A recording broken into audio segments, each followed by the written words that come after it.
Hablamos sobre telecomunicaciones, también pensamos en esto. Pero, ¿qué tan cercanas a la realidad son esas imágenes? ¿Cómo se conecta el mundo entero a Internet? ¿Hay satélites flotando allá arriba? Primero, tenemos que saber cómo funcionan las telecomunicaciones y el Internet a nivel mundial. La realidad, y se puede comprobar, es que todos los países en los distintos continentes están conectados a Internet a través de cables submarinos de fibra óptica. Así es, con cables. Si bien la mayoría de nosotros ahora experimentamos Internet a través de Wi-Fi y planes de datos telefónicos, esos sistemas eventualmente se conectan con cables físicos que transportan rápidamente la información a través de los océanos. Pero vamos un poco atrás. Los países empezaron a conectar con cables desde el siglo XIX. El primer cable transatlántico se completó en 1858 para conectar a Estados Unidos y Gran Bretaña. La reina Victoria conmemoró la ocasión con un mensaje al presidente James Buchanan, que tardó 16 horas en transmitirse. Fue un evento revolucionario que la comunicación más allá del océano se hiciera posible, aunque el sistema de comunicación era en ese entonces el telégrafo. En 1866 se completó el cable submarino transatlántico y las redes de cable submarino en el mundo se expandieron gradualmente. Los años siguientes se fueron colocando más cables que conectaron a más países y continentes entre sí. En 1876 se inventó el teléfono y se expandió dramáticamente como un método de comunicación. En 1891 se construyó el primer cable submarino para teléfono del mundo en el Canal de la Mancha. Si bien el tendido de un cable telefónico transatlántico se consideró seriamente desde la década de 1920, la tecnología necesaria para las telecomunicaciones económicamente viables se desarrolló hasta la década de 1940. En 1956 se colocó el primer cable transoceánico, el TAT-1. Este solo podía llevar 36 llamadas a la vez, pero también contenía una línea directa de Moscú a Washington, D.C. A inicio de los años 60 ya tenían la idea de poder conectar computadoras entre sí. En 1964 se construyó el primer cable submarino transpacífico, TPC-1, y después de eso se construyeron continuamente muchos otros cables submarinos transpacíficos.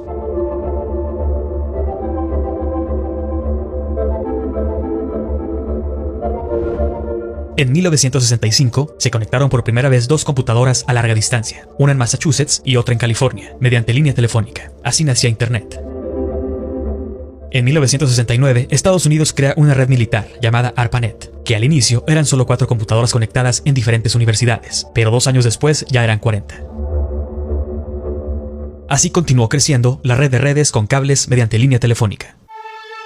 En esa época, los cables transoceánicos eran cables coaxiales que transmitían señales de banda de voz, multiplexadas en frecuencia, pero las conexiones eran muy lentas. Muchos de estos cables todavía se pueden utilizar, pero se han abandonado porque su capacidad es demasiado pequeña. Algunos se han utilizado como instrumentos para medir ondas sísmicas y otros eventos geomagnéticos. En la década de 1980 se inventó un cable submarino óptico. Se hicieron posibles las telecomunicaciones con alta calidad y capacidad. El primer cable telefónico transatlántico que utilizó fibra óptica fue el TAT-8, que entró en funcionamiento en 1988. Podía transportar 36.000 llamadas a la vez. Durante el transcurso de la década de 1990, muchos más cables fueron colocados, hasta llegar a la actualidad con cientos de cables, lo que refleja el aumento en el uso de Internet en todo el mundo. Hoy en día, el método principal para las telecomunicaciones internacionales es con el uso de cables submarinos. Los cables modernos utilizan tecnología de fibra óptica para transportar datos digitales, que incluyen el tráfico telefónico, de Internet y de datos privados. La confiabilidad de los cables submarinos es alta, especialmente cuando hay múltiples rutas disponibles en caso de rotura de un cable. Además, la capacidad de carga total de los cables submarinos es de terabytes por segundo. En los últimos años, muchas instalaciones de cables submarinos están creciendo en todo el mundo, ya que se requiere de una infraestructura de comunicaciones con mayor velocidad y mayor capacidad, debido al rápido crecimiento de Internet. Los cables son más seguros en aguas profundas, donde pueden descansar sobre un lecho marino relativamente plano, y no se frotan contra las rocas ni corren riesgo de sufrir otras alteraciones. Cuanto más profundo, mejor.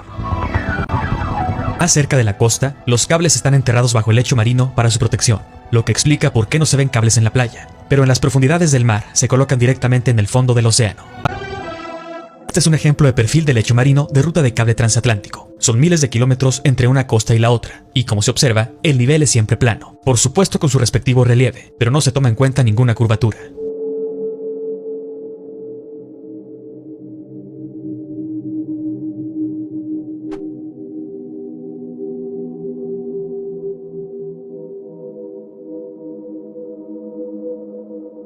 No hay curvatura, solo relieve. El agua siempre mantiene su nivel horizontal entre masas continentales. Por eso se habla del nivel del mar.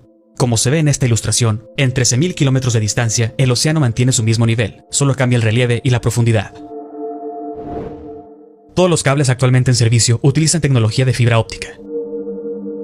En la era moderna, las empresas de telecomunicaciones tendían la mayor parte del cable, pero durante la última década, los gigantes tecnológicos estadounidenses comenzaron a tomar más control. Facebook, Google, Amazon, Apple y Microsoft ahora están construyendo sus propios sistemas de cable submarino, por lo que tienen control sobre la infraestructura de la que dependen. Facebook y Google construyeron uno de los cables más grandes para conectar Los Ángeles y Hong Kong, llamado Pacific Light Cable Network, PLCN, el cable de alta velocidad de aproximadamente 13.000 kilómetros de longitud. Este cable puede mover datos a una velocidad de 144 terabytes por segundo, lo que haría posible tener 80 millones de llamadas de videoconferencia en alta definición simultáneas entre Hong Kong y Los Ángeles. Google también construyó un cable entre Oregon y Japón, y Facebook y Microsoft construyeron uno que conecta Virginia con España. En la actualidad, hay más de 1.2 millones de kilómetros de cables que conectan los continentes para respaldar nuestra demanda de comunicación. Los operadores de telecomunicaciones, los operadores móviles, las corporaciones multinacionales, los gobiernos, los proveedores de contenido y las instituciones de investigación dependen de los cables submarinos para enviar datos a todo el mundo. Algo curioso es que hasta ahora no hay cables submarinos entre Australia y Sudamérica, tal vez por la gran distancia entre estos dos puntos, el riesgo de colocarlo en esas latitudes del Océano Pacífico y también por el costo que implica.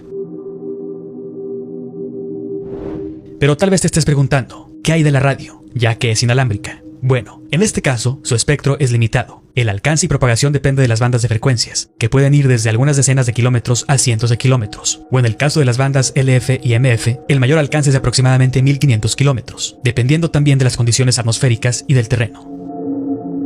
Las ondas electromagnéticas no se desplazan indefinidamente, se van atenuando a medida que aumenta la distancia hasta que desaparecen. Por eso se utilizan antenas repetidoras, pero el alcance también depende de la potencia de la antena transmisora y receptora. Y también se sabe muy bien que ciertas ondas pueden rebotar en la ionosfera. Esto quiere decir que las ondas chocan con capas de la ionosfera y esta refleja las ondas de regreso hacia otra antena. Esta peculiaridad es aprovechada para realizar transmisiones de radio de muy largo alcance, ya que se puede calcular de acuerdo a la ley de Snell el ángulo con el que debe incidir con la capa de la ionosfera para reflejar la señal nuevamente hacia la Tierra y permitiendo alcanzar una gran distancia. Las comunicaciones terrestres han existido durante mucho tiempo. LORAN, del inglés Long Range Navigation, navegación de largo alcance, se desarrolló durante la Segunda Guerra Mundial, con un alcance de hasta 2.400 kilómetros, utilizando torres en diferentes puntos e islas para proporcionar una cobertura para la navegación. La señal rebota en la ionosfera y llega a la siguiente torre. Desde entonces se han realizado mejoras incrementales a esta tecnología en potencia, alcance y eficiencia. También se utiliza la dispersión troposférica. Las ondas de radio son reflejadas por esta capa de la atmósfera, que es la proporción más baja y hace posible la comunicación entre antenas a mayores distancias. Por eso vemos también antenas parabólicas orientadas en una dirección específica para recibir la señal. Es así como funciona también la llamada TV satelital, ya que son ondas electromagnéticas. Recordemos que las ondas de radio son un tipo de radiación electromagnética, más conocida por su uso en tecnologías de comunicación como la televisión, los teléfonos móviles y por supuesto la radio. Entonces, así es como funciona la transmisión en todos estos servicios que usamos diariamente, no con satélites en el espacio. Los servicios de televisión o radio que tienen la palabra satélite, tal vez más por un tema de imagen y marketing, por querer resaltar su parte tecnológica, pero funcionan igual, con antenas transmisoras, receptores y decodificadores. Como ya vimos, hoy en día más del 99% de las comunicaciones internacionales se realizan a través de cables de fibra óptica. El 1% restante se transmiten por antenas, reflectores parabólicos, aviones, drones solares, torres y satélites en globos de gran altitud. ¿Por qué los teléfonos móviles no funcionan en áreas desoladas como las montañas, la jungla, algunas zonas rurales o lejos de la costa? Eso es porque los teléfonos celulares dependen de torres y las torres triangulan su posición. Ya sabemos que el alcance depende también de la calidad y potencia del equipo receptor. Si fuera por satélites en el espacio, entonces se tendría señal en cualquier lugar de la Tierra y no se perdería. Ya hasta aquí, y sabiendo esto, la idea de los satélites flotando en el espacio queda descartada. Pero, ¿entonces sí existen? Bueno, eso solamente existen en imágenes, animaciones y en la ciencia ficción. No hay una sola imagen y video real de un satélite en Internet. Si buscas todas las imágenes que aparecen, son animaciones o composiciones creadas por computadora. Los orígenes de los satélites provienen de la mente del famoso escritor de ciencia ficción Arthur C. Clarke. Él escribió la propuesta de 1945 de Arthur C. Clarke para las comunicaciones por satélite geoestacionario. Luego, esta idea siguió apareciendo en libros de ciencia ficción y posteriormente en películas, hasta que se les ocurrió llevarlo a la puesta en escena de la realidad y crear los satélites salidos de la ciencia ficción. En 1968, Stanley Kubrick hizo una película de 2001, Una odisea al espacio, de la novela del mismo nombre de Clarke. Se dice que Kubrick fue contratado para hacer el alunizaje. Se podría suponer que 2001, Una odisea al espacio, fue un ensayo antes de la misión Apolo. Si hay tantos satélites supuestamente orbitando la Tierra esférica y sondas que envían a Marte, ¿por qué no hay imágenes completas de la Antártida? En los globos terráqueos virtuales solo se observan imágenes extrañas con partes digitales en blanco e incompletas. ¿Cómo sobreviven los satélites a más de 2200 grados centígrados en el espacio?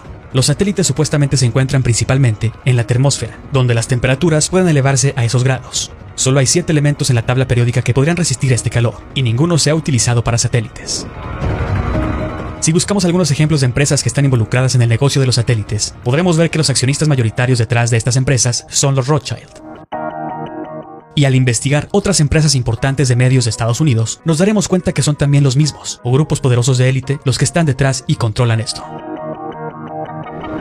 Pero como ya lo mencioné, sí hay algunos tipos de plataformas aéreas no tripuladas, capaces de permanecer en el cielo durante meses, que hacen de satélites, pero que funcionan en aviones o drones solares, que pueden estar en el aire, por ejemplo, a 21 kilómetros de altitud, dando vueltas sobre el mismo lugar durante un mes, o los satélites en globos estratosféricos, que pueden estar volando por varios meses a mayor altitud, entre 20 y 30 kilómetros, ya que no necesitan energía para mantenerse en el aire, dependiendo del tipo. Pueden necesitar potencia para sus motores, si quieren permanecer en una posición precisa, y no desviarse debido a los vientos. Incluso sin motores, pueden intentar permanecer casi estacionarios, cambiando su altitud para atrapar los vientos que los impulsan en la dirección correcta.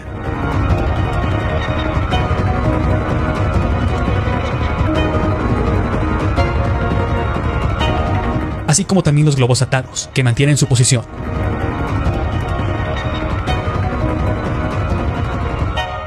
Los globos sin ataduras que funcionan con energía solar son el diseño más útil.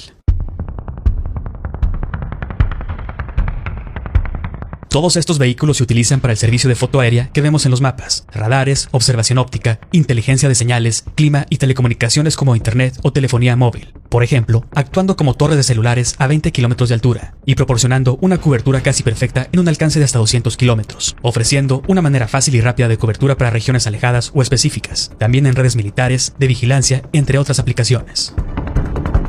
Hay al menos 18 plataformas diferentes que se pueden usar de forma independiente o en grupos para brindar todos estos servicios. Y ciertamente pueden ser mal percibidos como satélites por parte del público, que erróneamente siempre hemos pensado que están flotando en el espacio, pero no es así.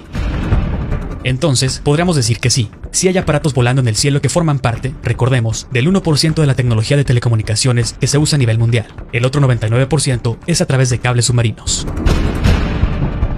No tiene sentido arriesgarse continuamente a lanzar satélites al espacio si ya existen sistemas terrestres más rentables, confiables y fáciles de mantener, lo cual es cierto.